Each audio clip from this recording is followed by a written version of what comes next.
Good evening, shipmates. I once stood watch as a U.S. Navy lieutenant commander, serving aboard the mighty USS Nimitz. I've seen the drills, the tension, and the precision that only a carrier strike group can deliver. Tonight, I want to share with you one hypothetical exercise, a scenario so real in its detail. You'll feel the tension of destroyers closing in, fighters scrambling, and submarines lurking below. What followed was a test of nerves, discipline, and overwhelming American power. Before we begin, I ask you to like this video, hit subscribe, and support me, a retired officer, so I can continue bringing you these gripping naval stories. Stay with me. What comes next will keep you on edge. I often tell people that even though I'm retired, the Navy never really leaves you. You carry the sounds of the radar room, the smell of the salt air, and the weight of responsibility long after you've stepped ashore. So allow me to share a scenario I've imagined many times, an event that never happened but could have. June 14th, 2025. A warm morning in the South China Sea. If I were still in uniform that day, I can picture the Combat Information Center aboard the USS Princeton. At 9:23 a.m., the SPY radar would light up with a new contact, a Chinese Type 52D destroyer pushing its engines hard. 18 knots, then 30 knots in barely 90 seconds. That sort of acceleration is not casual steaming, it's a signal. In this scenario, Beijing has just issued its orders. Confront the Americans, force them to blink first. But here's the lesson. Any sailor over 40 years old already knows confronting the US. Navy head-on is a mistake history rarely forgives. What follows is not a history lesson, nor a classified account.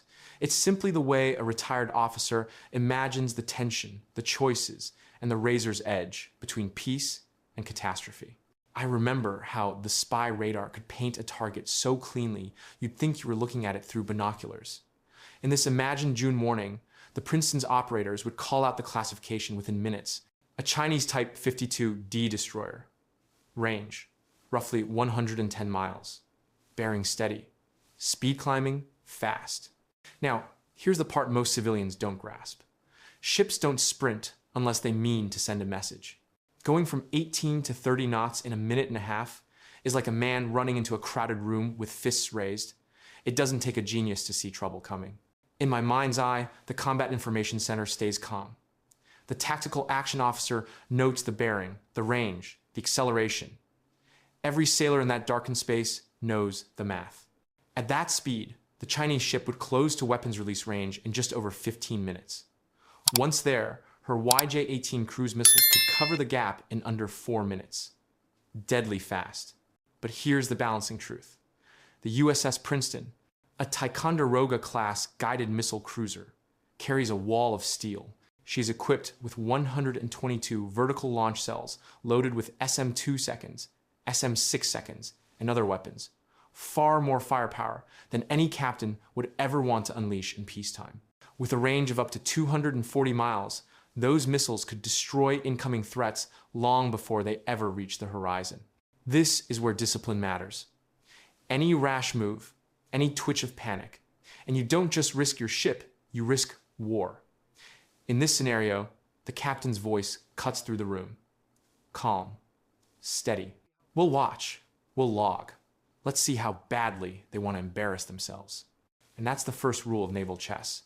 You don't flinch, you hold your ground, you let the other side show their hand. In this imagined scenario, the truth behind that sudden burst of speed was simple. Somewhere deep in Beijing, a message had been relayed to the captain of that Chinese Type 52 Di Luoyang III class guided missile destroyer. Intercept the Americans, close the distance, and make them blink first. To an outsider, that order might sound bold. To any veteran sailor, it was reckless. The USS Princeton, a Ticonderoga-class guided missile cruiser, wasn't sailing alone. She was part of the USS Nimitz carrier strike group, a formation that represented nearly a century of American blue water doctrine. The Nimitz herself, a nuclear-powered supercarrier, displacing over 100,000 tons, carried close to 90 of the most advanced combat aircraft in the world.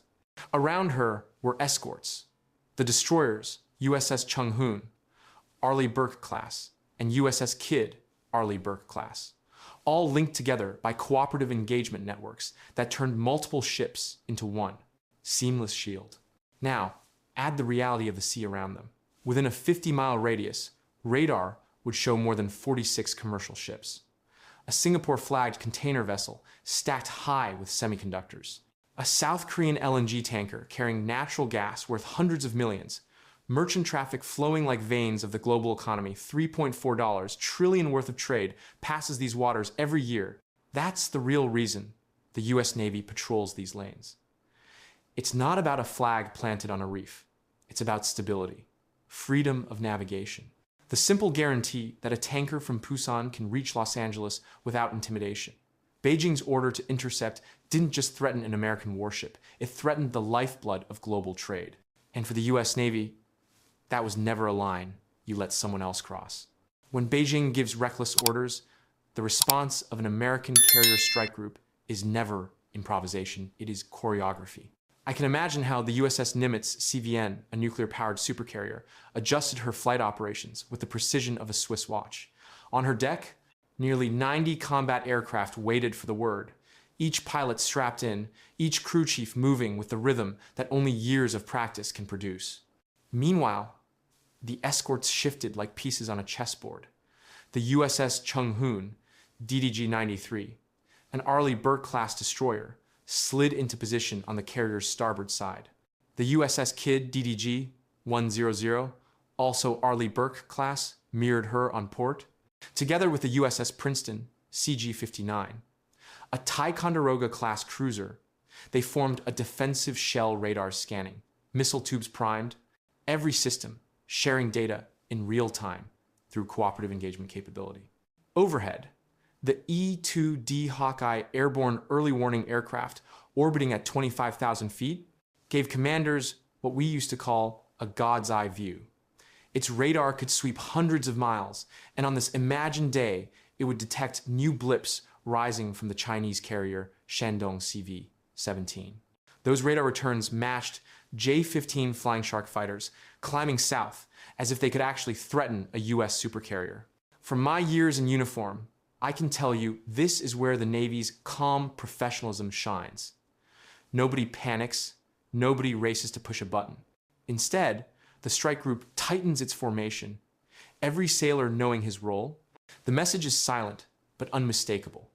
If China wanted to turn the South China Sea into a private lake, they'd first have to get through the most experienced naval formation on Earth. And that, I assure you, was never going to end in their favor. If this scenario had truly unfolded, Beijing's next move would have been predictable. The Shandong CV, China's first domestically built aircraft carrier, would have launched her J-15 Flying Shark fighters. On radar, those aircraft would appear as small, sharp blips climbing hard to altitude. To the untrained eye, it might look impressive. To those of us who have studied carrier aviation, it was more comedy than threat. You see, the Shandong relies on a ski jump launch system. That means every J-15 leaves the deck with less fuel and fewer weapons than its American counterpart. To climb for energy, those pilots must burn fuel at a faster rate. By the time they reach their combat altitude, they are already staring at bingo fuel. I can picture the air controllers on the USS Nimitz CVN-68 smiling knowingly. They'd seen this movie before. Then came the submarine. The Chinese sent what would likely have been a Type 039 Yuan-class diesel-electric submarine. On paper, it is designed for stealth in shallow waters. In practice, it is about as quiet as a freight train. The AN, divided by SQQ-89 sonar suite aboard the USS Princeton CG-59, would have picked it up long before it ever posed a threat. American sonar operators, men and women I've trusted my life with, trained to hear a shrimp snap at 50 yards. Against that kind of skill, a noisy diesel boat had no chance. And that is the heart of the matter. China might deploy hardware that looks menacing on propaganda posters, but when you peel back the paint, you see limitations. Ski jump fighters that run out of fuel, submarines that roar through the water, destroyers that reveal intent by sprinting across the sea. In this imagined standoff, their aggression only underscored their weakness. In this scenario, the response of American naval aviation would have been nothing short of overwhelming. I can see it clearly in my mind. The flight deck of the USS Nimitz, 68, a nuclear-powered supercarrier, erupting into a controlled storm. Steam rising from the catapult tracks, deck crews in color-coded jerseys guiding jets into position, and then the thunder F divided by A-18E Super Hornet strike fighters rocketing into the sky at 45-second intervals. That's the difference a catapult makes. While the Chinese J-15 Flying Sharks left the Shandong light on fuel and weapons, the American Hornets launched at full combat weight fuel tanks topped, missiles hung on every hardpoint. They climbed smoothly, radar screens already sweeping the skies with the power of the AN divided by APG, 79 active electronically scanned array radar, a system capable of tracking dozens of targets simultaneously. But air power isn't just about thrust and steel. It's about networks. Every F divided by A-18E in the air shared data through Link 16, a digital nervous system connecting jets, ships, and controllers. When one pilot saw a contact, they all saw it.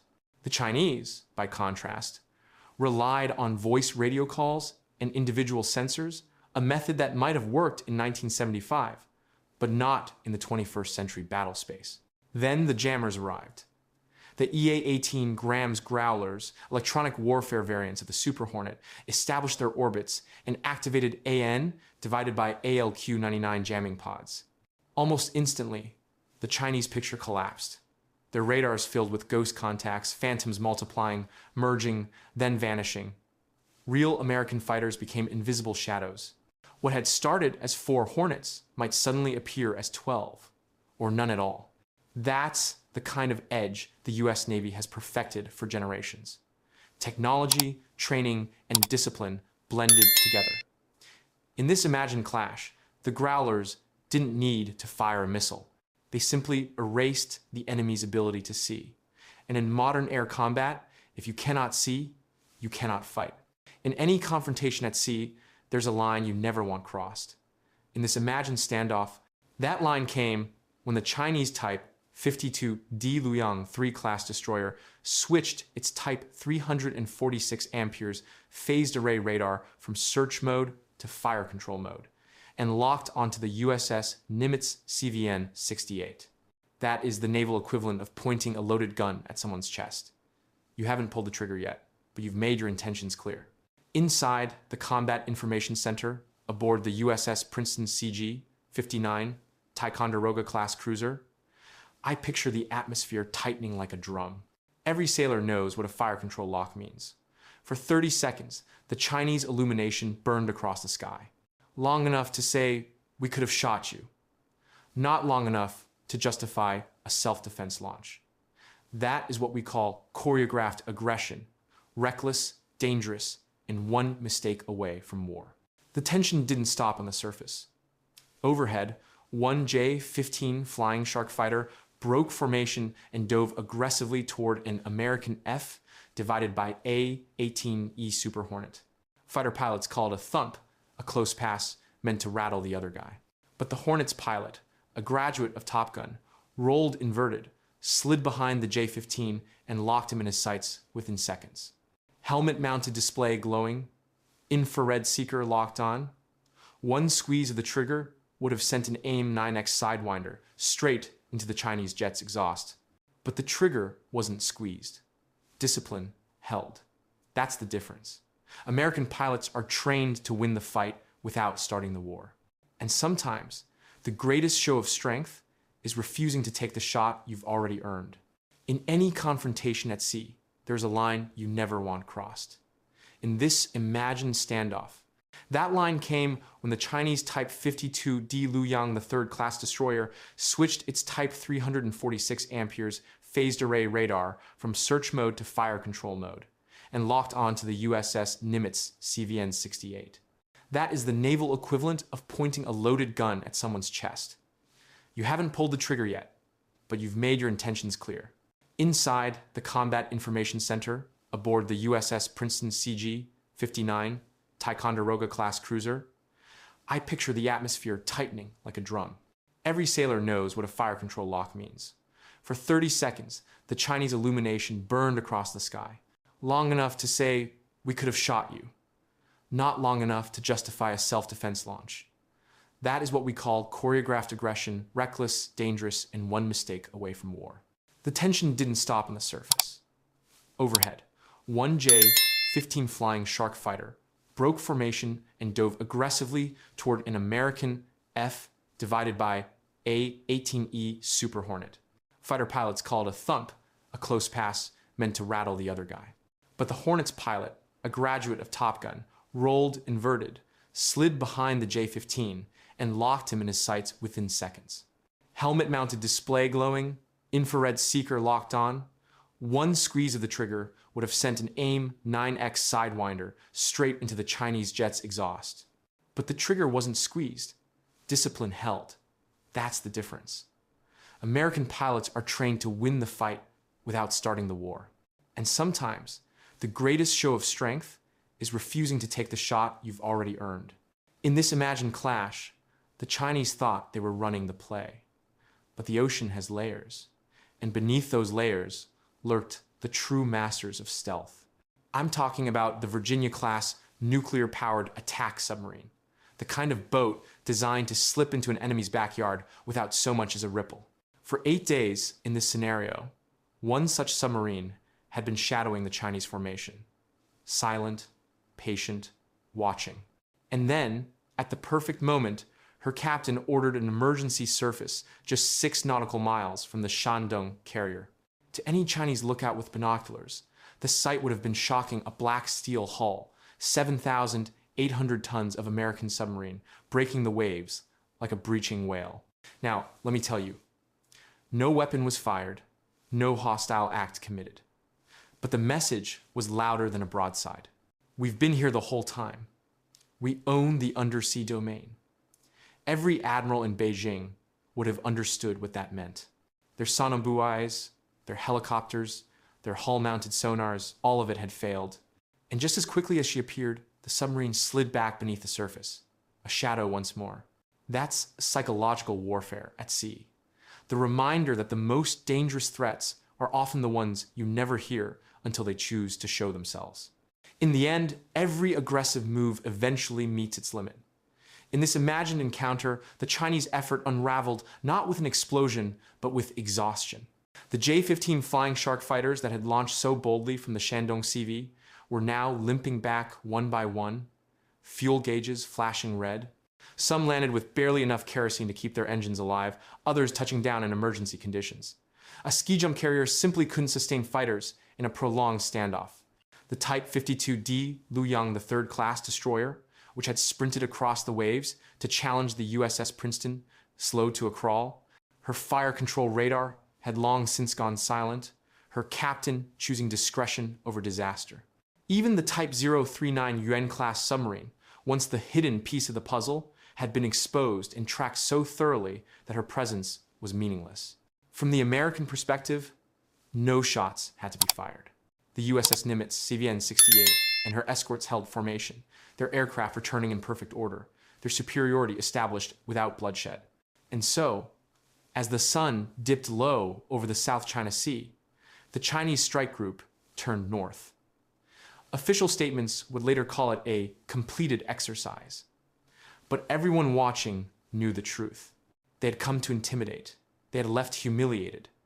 And the waters remained open just as they had been for generations under the watchful eye of the US Navy. Looking back on this imagined encounter, I don't picture it as a clash of ships and planes. I see it as a reminder of why the US Navy continues to dominate the world's oceans. It isn't just about hardware. Yes, the USS Nimitz, CVN, is a nuclear-powered fortress.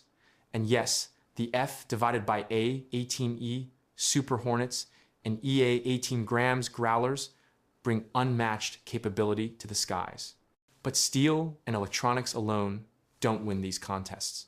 What wins is discipline, training, the culture of professionalism that has been drilled into American sailors for generations. I remember standing watch myself, listening to the hum of radar consoles, knowing that one careless call could trigger an international incident. In this scenario, restraint was the real weapon. holding fire when provoked, maintaining calm when challenged, showing strength not by pulling the trigger, but by refusing to be baited. The Chinese sent destroyers, fighters, and submarines. They tried to impress, to intimidate, to script a show of power. But what they revealed instead were their limitations: short-legged jets, noisy subs, and commanders playing to the cameras. The Americans, by contrast, relied on something deeper: seamless networks, quiet confidence, and an unshakable tradition of command at sea. So when I'm asked why the South China Sea remains open, my answer is simple: because the US Navy is there. Because every sailor who wears the uniform carries not only weapons, but the wisdom to use them sparingly. That's why these waters remain free. That's why the US Navy still reigns supreme.